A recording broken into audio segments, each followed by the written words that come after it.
date 25 August kun manga sida Manipur ki TV channel amana haipatare sandoki ba magi discussion time duda masagi Michael lamjathang haukip session yabani ada madugi topics mak koinan panbada cookie supremacy and its propaganda haina mogi topic tu pukhalai admaina pukhalakanda khanabada maruina lamjathang haukip na haigibsi magi se mana phongdokhiba mayam dugi manungda sambat oina lokapa matamda haibi yarisi thadau singsi cookie natte haibani moi harise cookie singda makhoigi mathakta atrocities mayam ama haukiba sahi kai mamangdagi chathaduna lai aduna thadau oina hingani adum oigani haibaniwa magi maruiba wapamdi maruda mana khara hena sangna elaborate tawraga hagi buduna makhala makhani masmaina phongdokhiba sita koina nainaba ta nungai nabagi damuta haibi yarisi cookie si kananu haibisine koina mathau tarai cookie haiba wahi simak karama ni sinara ino garam matamdagi hora ino haibisi koina nainaba tikatpa matamda koigi British colonial era sida British singsina koigi nomadic tribes singsi koina settle oidabako mafam amada ko jattatuna laiba aduma makhangi tribe purup amakhaksi makoina collective oina maduda cookie haiba mingsi moina pibane madugna moina pikiba mingsina ngasi bawbada koigi cookie purup ta yauriba around makoigi clan haigadra purup haigadra sisi yangkhai mukni so hai aduga kunma thoin maruina achauba tribal purup sing kunma thoina adum represent tawri asigumba sing asina koigi yam pamba nomenclature haitare masi moni yam pamisi ayino haibidumadi haibam khangde maramju khangde karigi pamino je hanana makoi si adum nukuchat chalaga makoi gi horofam si chu men manamai ta daba adagi kadai daino karino haibisumasu koigi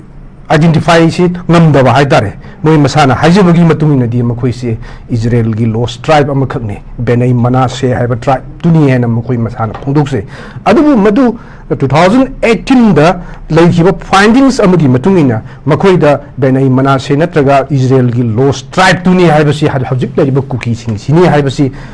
haibada yagidreba maramdi makoi gi genetic koi kano si yengmakanda hairiba Israel dagi manghiba adugumba tribe tuni haibasi theoretically madu lale haina phongdokhreba madu phawda kadai bawo moina handagibu genetically makoi si proof toba ngamdragasu makoi gi chatnabi hainabi adagi khoi pari puri gi khoi chana lonchat singsida hairiba benai manase hairiba tribe makhalduga chap mane yana amkasu haijayo moise sum hanmale taba haitare makoi si khoi gi janta daba tribe amani na haibudu makoi sun nungaijadabnina sagi khoi aduni kana moi identify tawraga akhoi adugumba tribe khalamani yamna kari haini yamna matam kuinagi mamandagi leraba yamna chakot bani haigera ma haigera adumba amakhak moi haijening ba amakhak leibani aduna masigi ofam sing si makoina lale khanabasu adum haiga leibani adu machi manipur da makoi se around 1830 to 40 baw manung da sanga khi ai siki manung si da kaji kaji kogi lai amam da khar khar chenne basu leiko 1820 ga sam khara 24 da gina 28 baw manung sanga khi hai basu adum thengnai aduga ayam bana koina Tingari se 1830 to 40 kogi ining thok Narasimha na panba Narana panba haitare Maharaj Narasimha na panba matam aswai si ta sang khibani haibis simadi yamna mayakshen leire aduga masisita angakpa haigadra cookie singsi manungda old cookie haiba ma new cookie haiba ma simasu adum leire sina athengmada changakpa angangmada changakpa haiba sima sumaina khaido kanda makhoigi sab clan mayam si adum uba phangi adum masina taidi makoi si indigenous oidre nomadic tribe ni matam thengna makoi Manipur da yorakhibani habisi mati yamna mayek seng tai adum masida amuksu makoina masai indigenous oihannabogo indigenous mahalnabagi damakta hanadagi lejarakpa akoigi anol chiru koireng kom na chingba asigumba phurup singse makoigi cookie singne na hajillaga makoigi phidadu da haitare makoigi phidadu da indigenous oibagi phidadu da makoisi yaunaba honabagi mami amadi adum tari hariba lupsing sidi purupsing sidi masagi khoi clan khoi 7 clan ena khoi sigi yek salai se smaina leijaba purupsing si moina konjirlaga makhoi kuki haiba purup sigi nomenclature haitare purup haiba su yadaba masi lai leitena dum yena su yari ba makhang neba mase anda asigumba nomenclature gi makhada laihallaga makhoi si indigenous ne na haiba yana nabagi adugumba policy amagi makhada summatam sang chathraga lai marudana handaki lan manung si sida su khoigi kuki Kangup ki haitare loop ama oriba indigenous tribal leaders forum maina mamin ju thole masida moin indigenous on harisi kadai dagi lawru buno makhoisi kanana indigenous ne pi ba certified to bol lairabra adu ju khang de aduga moi masana di moi masaji indigenous ni ana hygienic ba oijaning ba gi ofam amakak adu maina yam pukhali haitare ko masi oinana bu hona bagi asemjin sajin ba pu bari mam ishanna tawbagi keno simasu leire ada makhoisi sumaina sum nomadic tribes oirambadagi hojikti khara lai lesugi mangal urak ba haitare masi urakan sidagi makhoise setam tawraga atai tribes sing hingi ba sigum hingmasi pamaeva masina maram markanda manipur da hana lejaram ba around matamduda moina habasi 8000 muk changak ba 17000 habasi lairi ko adumana chang khram matungda masing yam dana leirambadu neighboring countries singdagi pangon do honjilaga pangu da busilaga hojikti lak ahun marigi chang sida sujada kan sida di masing do yang phala kan makhogi political right to talaye aduga makhogi ni haiba lam machet ama kaktang oirba su pamak poduneba adu madu oibo oidabuna makalamni nida ni shallo piraktrasu mahut ni haiduneba moina madu tadu budu tangi haibagi recording leiraneba aduga phangdaba haidun amakak oiraneba makhoisi hana nomadic oirambadagi hojikti settlementship amaktana makhogi saruk singhi manipur se thugarga moigi machet khara oiranabagi policy dunina haitare adu masi yarpakan sida Hanagi natragana Tadau Sigi Manungsida Yariba Kuki Manunda Yariba Tadau Gumba tribe Singsi Makui Singsi Adum Tadau in Hinjagi, I could cookie or zero heavenly. Cookie Hyber Mingsi Moirasu Adum Pam the Haitare, Ganita Tadava, Kanana, Tombiram no British, no Tombiram in a high at the Bengali sing Tombiram Bani High Kogi, West Bengali Bengali Piramba Mingisu Heidi. I don't know Mukusin Jaganta Tadavamla, Maxi. Pamjataba masigi manungsida su mayam leiriba adu masidi under the barrel of the gun makoi wa matat ngang basi ngamjadrabneba adu thadau si masing khra yam haitare kuki phurki manung de leiriba tribes sing manungda aduga loan kuki loan hairiba asimaksu thadau gi loan ena makoi thadau singna dum claim tori aduga masida natana Kogi cookie loan the Bible say pong the yam achouba thodang laukiba ti lunkim haibamaga lunchen haibamaga makoi ani si asimaksu kogi moje atopa clan da leibasing nebako thadau haiba sisu oidaba aduga loan di hariba Bible zi ibakanda Bible Society of India na publish toba masagi Bible dudusu masagi thadau loan jiri oiraga Hadau loan hybridreba cookie loan haireba machine maram oirkanda thadau singa yam nungai jadaba amakak phaweba aduna matam sangna 1970 adwai dagi horga mukhoisi sigi matang sida court lakna dan yam kanam case leinagibneba ko adubu madugi matung sida ngasidi lana si lakrab kanda makhoisi adum yaningdabasi phongo adum lai lan sida akhoi machine si hanaraga karisu yai phaba poroi haibasi thado community gi oinadi madu thajabal lei haidare asin maram kanda thajau student association amadi thado community international singba mohi organization singna santi purokna base he phondo e masi phondo ko matamda lan pamba lan holiba kuki phurupki kogi lalhubu singna haitare ko makhoi sing sina makhoi da yamna ki han khanghan ba attack chatharak pa mayam si adum lei handaki kogi Michael lamja thangda chatharak pa si handaki asiga anirak subani magi yumda attack chatharak pa se masigi mamang da su yam kanna chathadana masi adum kayam yom na sathi ge da masi hari ba kuki gi lalhubu sing sina masi wanted law to ine hek hambada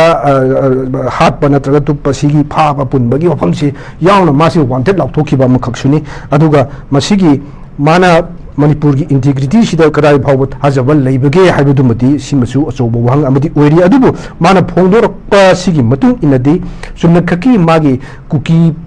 phurupta ma yawa pamde aduga thadau sing si kuki singna namdabi basi ma yade haibasimadi yam mayek sing uri na swain thamse Zahujiki wafam se ojagi ta janjup san thangat piri expose tawbo hore moina pen de bayaning de ba moi ethnic se nga akanda masagi ethnic kanwasi ethnicity se nga akanda leijaningi habasi medi moina claim tawbusi masi am exenge ado mogi interest se masi khaktang la yamna mamang jan thambi ki dem na clear oidri manipur gi integrity gi idea of manipur se lies tawri baza la na traga mogi sai gi matang sima di akoi yamna dom questionable oide haba tare mayek seng da base ojan so thambiri ojagi ta jan thoglo o adu taraga di expose tawbo jo hore manipur gi damak ta punna fight tawsi akoi phajana idea of manipur da integrity do da stuck tawbo itaraga di yamna clear ba mathau tare haibani mogi area se swai matang se da mayek ti kano taw de khangba akoina kaino haibasidi yamna not clear to everyone kamai thambini oja aduni aina ahan bada hek horokpada haijabdusu thadau singi stain se manipur integrity gi matang sida makhoi gi kari phirep leirige haibasidi madudi wahanga mo eriena aina haijabdu madugi se mukhoida haju phawbagi oina manipur gi integrity da natraga idea of manipur da aikoi stick to it thajeyena phongdorpadi natteba moina mana phongdo ibadu mamang da phongdo ki bitu ngasagi kuki haitare kuki singna thadau singi mathakta chathaba atrocities to moi pen de thadau di thadau leini kuki oiroi haibeneba adwai du khaktang mana phongdok basi ui aduga idea of manipur da maki wakhalon du di chapsana phongdok padu mate magi kenu singdu da ude tade aduga ngasai aina old cookie and new cookie and haikan sida makhoi se aina hainingi na indigenous peoples na harpa kanadi all in a new have she like bam thokteba mitei anova mitei aribai leite ko naga anova naga aribai leite masina tai di old cookie and new cookie and haire ise makhoi si indigenous people amati oidre haiba sineba masina makhoi indigenous malanna ba oihanna ba ni haina proof tawba yana ba mukhoi oida pada ba mayam ama sengbal lakpado madu yaroi haibani da aina hajiningi di aduna masi yarokpa kansida thadau singhi masagi mukhoina cookie singna chathaba atrocity ju makhoi pen da khara leire haibsimati yam mek senge adu mana phongdoi sida dum haire mamang da su mangonde attack chatharamba yumai tharamba adagi cookie thadaugi atopa organization singna su kogi yaningdaba phongdokpa mayam su legieba masina maram oirakanda thadau sing sidi masagi lan si masida cookie singna mitei singi mathakta lan chatharakpasi masi makhoida yaningdaba kitangdi leibra habisimadi mokhoina phongdoibaduda adum uba phangi adumadi chumen logani adubo idea of manipur sida makhoi kadai phawba thajari ge habidumati haibangamde aduga cookie whole cookie na cookie sigi nomenclature ama piriba mioi phurup sing sina demand tawriba separate administration se karigumba phangei lowersi pireng tawrsi matam maruda thadausi adugumba separate administration da aikoi yawroena haiba ngamgaduri ra adugi stand clear do make sing de habenida adu mana sigi furup kharagi marakta nungaina da bofam khara phongdoga magi wakhalun khara phongdok chaba adumadi kasu kaidren lo ya duga idea of manipur kadai phawbuda magi confidence leige habidumati asu phawgi unadi haibadi yamna luwa amakhak oire adu masida aikoina yamna chinganingai oiba haitare adu horokpagi adwai da makhoisu adum chongthora amba yabani chongthora khide adubo almost all lan sing asi tha 15 fazila ba haitare aduga swagi matam sida mana khar phongdorok pasu amarom dadi yam puning thagot ningai oyena hainingi aduga asigumba makhoina cookie haiba nomenclature sigi makhada namdana fazin punsinnabu honariba purupsing asisiu masagi identity dudi ngakna hingnabu honabu chumina khalli masida leiriba khogi purup masa haitare ne sisu adum masana adum hairkani na khali matam gi matungina even khoi jelang rong haina koina khoi kabui singi phurup sing haitare na ko je mai liang mai rong mai na chimba sigumba phurup si makhoi ju haujikti makhoi adum rong mai wini hingni natragana jelang rong wini hingni kan haibagi aduni haina haibagi ofum simasu lai aduna masidi matam gi matung ina namjin luba phajal luba haibasidi yaroi na haininge sum ja soidna maki adum tholkani paiti ju paiti oina hairakani aduga masida moina khumjaliba simte dalte paiti adagi sukte mati kaina tawriba koina maming ju ita ta daboko sigumba tribal fruit macha mayam ju leiribne makoi sing sidi amuka sagi thadau singumna thadau singna khara masing yamba khara khogi mapangal leiba haitare aduga loan simuk sum khogi ni na claim to ba cookie loan hairi si moi loan en haibani aduna sigumba claim tawriba phurup amagi mioi amanadi phongdor kosi ngamme aduga hariba macha yamna mi masing yamjadaba adugumba sing adudi ngasi bhabagi onadi phongdor posu leitri phongdok posu ngamni thajide maramdi nongmai matonda micham amana phongdok pa haibidu mati oithoke na khalle hauji hariba lamja thang michael sisu mana interview si tv interview si pi matam da mahak masamak si manipur gi mapanda leibani manipur da leite aduna mana manipur gi mapanda leibagi mana wafam du phongdok pangam bani aduga manipur gi manung da leiram magati madu gi wafam da suma phongdok pada ngamamoi natraga phongdok ambat targa suma soyana cbia bagi yamna kudung thiba amdi soyna ki mayok na duine ba aduna sigi yamna kari haini yamna ka hen ba haitare ne ko khoigi sathari ba thong sing asi theng labu su thengna handak khoida masigi award oirak pasimadi yam phariana khalle adu masidagi thengthadana sahi tara trawa natraga kungi matungda masigi keno se khoina hana dongno ko tumduna leirambagi mong sima leiramagadi enna khudong thiningai oiramgani na khalle adubu thenglabu thengna hojikti makhoigi machat makhoigi hainabi makhoigi demand sing si khoina hojikti mek sing ure haitare maksudida lanasi makhoina haiba amadi khoigi government gi record ki matungina mitai sing ne st demand to gi matang swasidagi horokpani haibasima moina phondo e adubu masigi parameter ama mayam lan si horokpagi mayam lei haibasimadi yamna adum haiba yaraba amakhak ne bako matam sida cookie sing si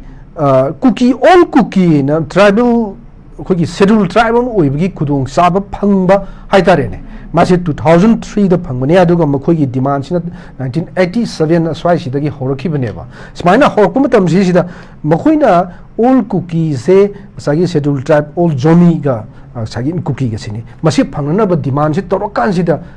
aikhoigi yellow mini na leiriba aikoi mitei sing yauna naga sing su karim haigide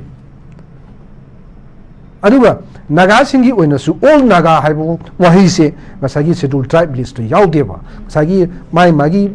purup tugi matungina masi adum hapaga magi kana ba kudung sabada adum loga laeba hojikti all cookie zaina hapchin lakpa asina maram morkanda myanmar digi changa su bangladesh ti changa su cookie ne bo hairadi magi akhoi india gi schedule tribe ama oibagi maruda piri ba kudung saba singdo phangba bagi room do khoi adum logreba sida aduna masi aikhoina section haudabani matam maduda mitai singna schedule tribe oige haikandi moy haktheng na ekta makanti thong yetna lan si babu ton ba yabagi phibam da laktana ngasi hana sunaba mi chani ga kuntaruk hena siraba swagi si phibam si ohelakna oheleba matam duda makhoina all cookies kaina hajilak matam joida mitai sing amadi atopa indigenous people sing sina hoida makhoi su ta dum sigi kudong sa se phangjasen tribal ni ka hayagi pusil chawthokpa pukchil chawba mi phaba haibasi juna kalarom da apang mani kaina haibasu adum tai ko yes pukchil chawba apami phaba kai ji apang mani kaina haibasu adum thengne aduna madu matam du ta akhuna su thinghu ya bane base all cookies actually adubu hojikti amuka madugi keno si idea se lagtana all cookies haibe yaro cookies sing je lokthokada bani haiba wahi sing ji thokada bani na hojikputi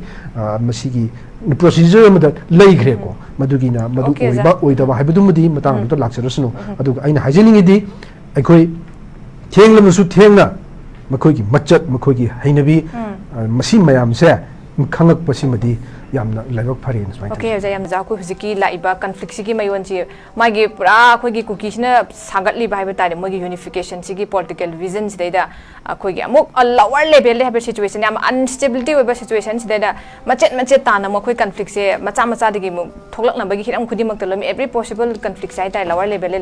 Tolapagi, Mawong, Aquina, Smanasigi Mong, the Udi Habatari. Aduna, Akogi, Zik Lacture, Akogi topics, the Marina Mung Lacture, Magi unities, data. Akogi unity se kayam yamna kano sina masina challenges or kep achaw issue mo ora kaduri hojikti kai gino haikanda kukina punjana bo honarakpa je tongan tongan tribe mayam sina masa masa ethnic to ngak na laina baina tongan tongan amuk lakcharakpa adubu makoi ki interest se tongan tongma community pick mayam chik interest se amuk kadai phauba idea wa manipur state da masida akogi lengdana lepi haba simna chaw hangam lai masina amuk tongan ba muk masa se tongan ba laki taraga de koina network se marom ne chat ki taraga di masi ne kanogi idea of Manipur vision suki matik amna mami shama manglan have them oidun have tare. Comment and being out of begin. Idea of Manipur and Yam Kandan Law City almost all mutation and habitat. Aduga